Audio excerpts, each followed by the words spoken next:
Hello dear tea friends from around the world, and welcome to a new tea class with me, Stéphane Erler, the founder of the Tea Masters blog and the tea-masters.com boutique. And today, for our last class of the season, I thought that since it's almost summer, let's talk about doing tea outdoors. Okay, you see I'm still indoors. It had actually been raining the whole week. Today we have a good weather, so maybe if the COVID numbers in Taiwan get better soon, we'll be able to drink tea outside very soon again. But I had a lot of experience making tea outside on the beaches of Taiwan, in the mountains, in the tea fields. So and back in Europe also, in my parents' garden. So I wanted to share some of my tips and advice with you before this summer season, so that you can really enjoy some summer and tea together outside. Now, what we always like to do is to learn from our ancestors, from the tea makers of the Ming Dynasty. And here I hope you can see a very nice guy, huh? Enjoying tea with a fan, attending to this charcoal nilu at the bottom of a mountain with bamboo, and ready to make tea. So this is something, a spirit that we want to get when we are outside. Connect with nature, like this Ming Dynasty literature. And when we see these paintings of the Ming or Qing people on a mountain, maybe under a tea hut, close to a temple, maybe close to a cascade or a river, having tea, we really feel this is the most beautiful, the most natural, the most pleasant place to make tea. So really, I really encourage you to make tea. It is going to make tea outside, because when you are surrounded by nature, you can feel actually tea even on another level, because tea is already a way to connect with nature because of its natural fragrances. Tea is so sensitive that it picks up the fragrances from the season when it's picked, from the soil where it's growing on, and from the all the different trees and flowers that surround the tea gardens. So when you drink tea, already you feel the nature. But when you drink tea in nature, then you have an additional well-being of being totally surrounded and infused with tea. Now, there are some tricks that we can learn and can use to make this experience even more enjoyable. Well, I'd like to learn from the Ming Dynasty scholars, but there's one trick that we cannot learn from them, is that actually they had lots of servants. Most of them were noble people, or people with some means, and therefore on these paintings sometimes you see in the background a couple of young children, young boys, carrying the water, carrying the jugs, and doing the hard work. Where here in this instance it's a picture I prefer, because we see the scholar himself doing the work. But in many pictures, actually, we see servants doing this. And now we are in a more modern age. We don't have servants, but we have cars, and we have also extension cords that can be quite useful to bring power, to bring and to help us carry our tea set to outside spaces. So let's make my advice in two big categories. Category number one, the easy way of having tea outdoors. Because before we go to a more complex way to have tea outdoors, let's not let's really remember one basic fact, that it's always good to drink tea, even if the tea is not 100% well made and well prepared. Actually, if you can drink tea instead of simply water when you're on a hike, you already feel, wow, this is much more enjoyable than water, which is already great. But if you can really have your favorite drink outdoors, then even if it's not prepared super well, it will already be an improvement for your experience. So I really recommend that you, before doing it complicated, you start really as simple as possible. So this means very often simply bringing along a thermos with leaves, over brewing. So here the trick is to use fewer leaves, not too bad a tea, so that the tea can will not become too bitter when it's over brewing. Like this, really it's easy. Some call it the grandpa style. Like this, you always have tea with you anywhere you go. Then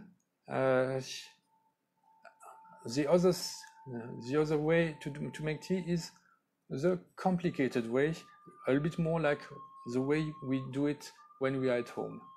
And here my advice will be, well, if you are planning on making it a bit more complex, if you want to really invest your time, if you have the a location that allows it, then do it really very well. Put really a lot of effort into it. Try to do it as close as what you would do it at home, and because here the more effort you put, the more memorable the experience.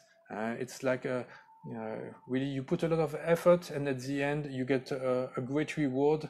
Then all the effort is paid back, and I know that really carrying a lot of bags to the beach, probably most of the people think I'm crazy, but when I enjoying my tea with a chashi like this, with waves and having high mountain oolong, really made in a gaiwan on the beach, I feel, wow, at the end it's really worth it. It's you forget that you had to carry so much, because the memory is simply, wow, so perfect. So either you make it very simple or you make it very complicated. This is another of my advice. And when you make it complicated, then the problem number one that you will face is your hot water, because remember, with the brewing way that I'm using, we always need boiling water. So getting your water to boil outdoors is going to be the number one problem.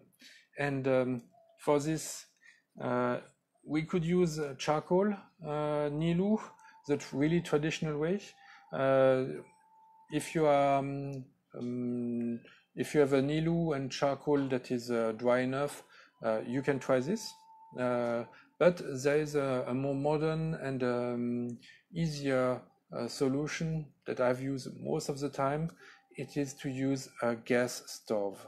And with a gas stove, like for camping, it's not taking too much space, and you can see enough hot water for really lots of tea. So it's, I think, really the most practical way, and because this is not really the main thing that you see on your chashi, the gas stove. So it's really okay to use a gas stove. I think I am checking. Okay, I hope everything is okay. Yeah, and I'm starting to be a bit thirsty. Let me also make some tea.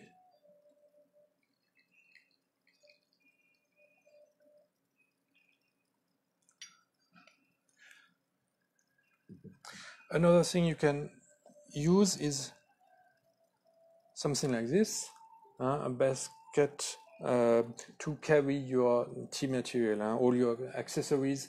You need to wrap them well so that you won't break them on the way. This is also important. And oh, sorry, yes, there was a video interruption. I don't know why. So let me back up a little bit. So if you are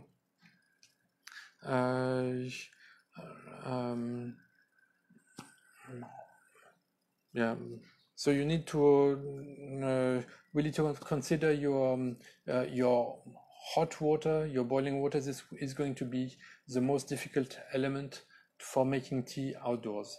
If you do tea in your garden, maybe you can also use an extension cord if you use an electric boiler. This is also a simple method that I've used outdoors in my parents' place several times.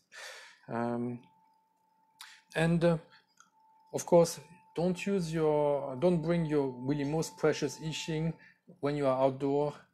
You might break some things, even you have to be very, very, very careful. But therefore, using a Gaiwan is, I think, for me, the best practical accessory, because you can use it for different teas. So you don't need to bring 3-4 different teapots. One Gaiwan will be enough, and also it is easier to use.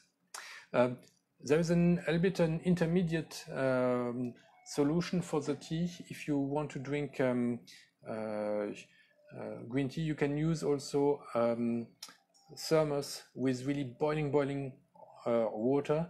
This works if you use green tea, and then you just add a little bit of hot water to your brew to keep it alive and to continue drinking it. This is maybe an intermediate solution.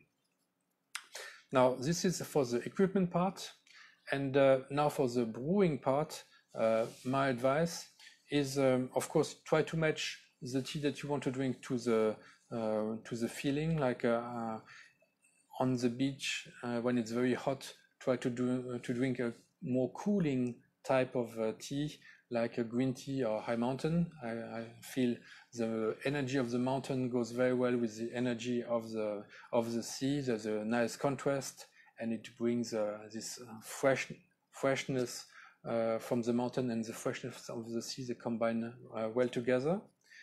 And when you brew outdoors, I also recommend that you brew stronger, that you add more thyme or more leaves to your brew, so that you will feel it more easy, because when you are surrounded by nature, there are so many different inputs that it's a bit more easy to lose track of what's happening in your mouth. So be sure that you stimulate your taste buds enough with a stronger brew than usual.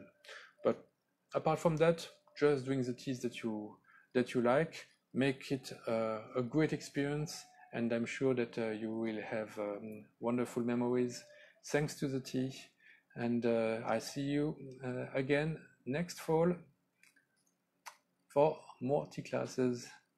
Bye bye. Have a nice weekend and a wonderful summer vacation.